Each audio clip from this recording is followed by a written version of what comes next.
Quatrième partie du manga légendaire JoJo's Bizarre Adventure, Diamond is Unbreakable nous raconte l'histoire de Josuke Higashikata, fils illégitime de Joseph Joestar. Après un adultère avec une japonaise, il vit dans la petite ville de Morio, une ville tranquille mais nappée de mystère. Il fera la rencontre de Jotaro Kujo, et avec celui-ci et sa nouvelle bande d'amis, il va finir par traquer le mystérieux tueur en série de Morio. Donc là je vous laisse 5 secondes pour partir si vous voulez pas être spoilé.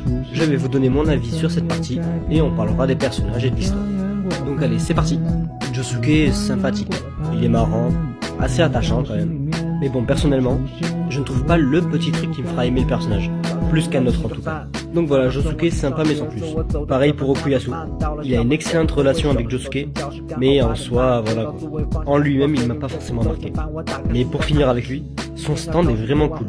Potentiellement l'un des meilleurs de Jojo, mais le fait que Okuyasu ne sache pas s'en servir, je trouve ça assez marrant quand même.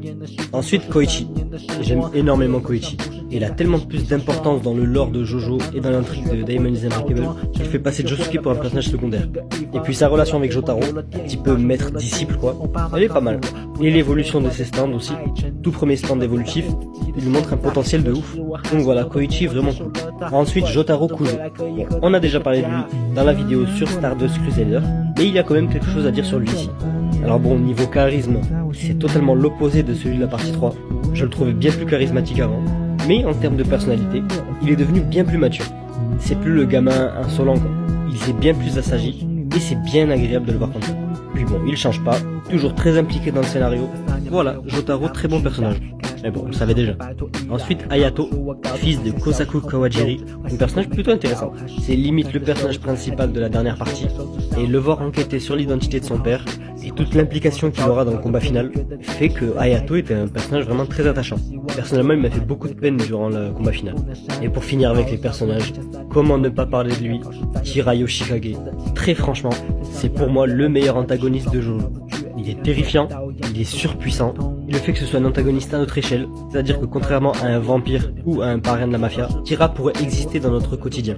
De plus, son stand est totalement approprié à ce qu'il fait, le rend encore plus redoutable. Pouvoir effacer les traces de ses crimes, c'est un pouvoir très approprié pour un tueur en série. Et puis le combat final, ou plutôt la partie finale, c'est vraiment très impressionnante, notamment avec les prémices du Requiem. J'ai vraiment surkiffé ce personnage.